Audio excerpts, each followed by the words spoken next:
Hello everyone, so Pallavi this side working as assistant professor from RPIT college. So आज के हमारे जो discussion का टॉपिक है वो रहने वाला है difference between scan disk scheduling algorithm and look disk scheduling algorithm. देखिए क्या होता है, स्कैन और लूप दिखने में आगे सिमिलर है बट इनमें स्लाइडली डिफरेंस होता है। पहले मैं एग्जांपल से लेंगे फिर हम देखते हैं। फॉर एग्जांपल मैंने लिया इस टाइम मेरे जो हेड की मूवमेंट है वो का है 50%। हमें पता है दिस शेड्यूलिंग के अंदर शेड्यूलिंग के लिए हम क्या करते हैं कि हम देखते हैं कि हमारे इनपुट आउटपुट रिसोर्स की रिक्वेस्ट किस ऑर्डर में आ रही है हम फुलफिल कर देते हैं। लेकिन हर एक एल्गोरिथम का अपना प्रिंसिपल होता है, वो किस बेसिस पे काम करते हैं किस बेसिस पे काम नहीं करते। फॉर एग्जाम्पल हमने स्कैन की बात करी, मेरा हेड 50 पर है, रिक्वेस्ट ऑर्डर मेरे पास 40 170 124 190 134। जो ट्रैक टोटल ट्रैक है कितने हैं 0 to 199।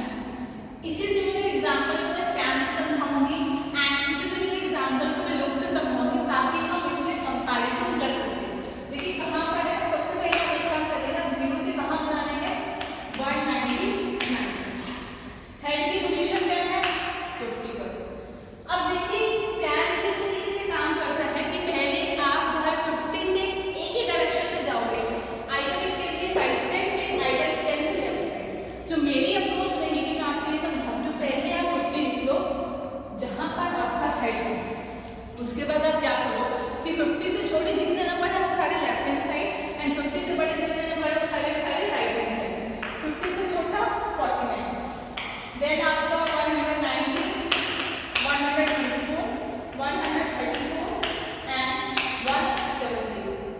सबसे पहले देखो हम 50 से कहाँ गए 190 से 124 124 से 134 एंड 134 से हमारा 170।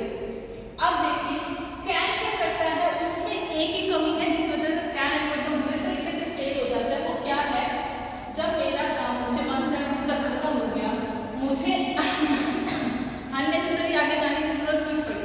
स्कैन के केस में बिल्कुल लास्ट तक देखता है कि मेरा प्रॉपर्ली स्कैन हुआ कि नहीं हुआ। नेम से ही पता लगता है किसी को थोड़ी टॉप टू लेकर बॉटम में स्कैन है। तो मैं 170 के बाद भी कहाँ जाऊंगी 199। अब आपके राइट हैंड साइड की जितनी रिक्वेस्ट थी वो क्या कर ली एक्सेप्ट कर ली। देन आप 199 से कर लेंगे रिवर्स डायरेक्शन में चले जाओगे। 199 से रिवर्स कहाँ गए आप चले जाओगे 50 तक। फिर आप लेफ्ट हैंड साइड पे आओगे तो आपकी रिक्वेस्ट कौन सी है 40। अब देखिए अगर हम इसको लूप से करते हैं, लूप के केस में क्या होता है, जब मेरा लास्ट 170 तक आ गया मैं वहां पे मैं जाना चाहती हूँ, वही मेरा डेस्टिनेशन पॉइंट था, मैं अननेसेसरी 170 से 199 नहीं जाऊंगी।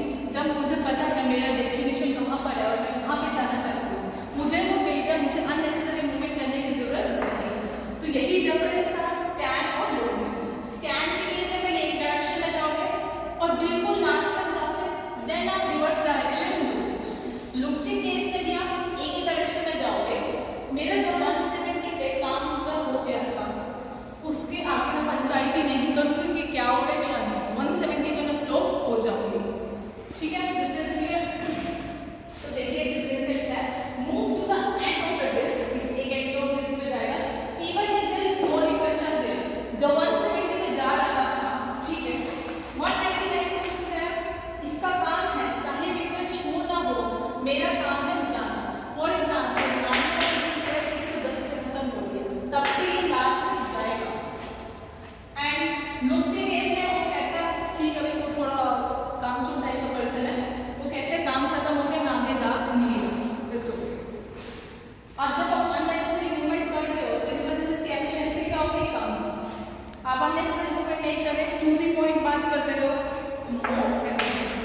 Reverse flow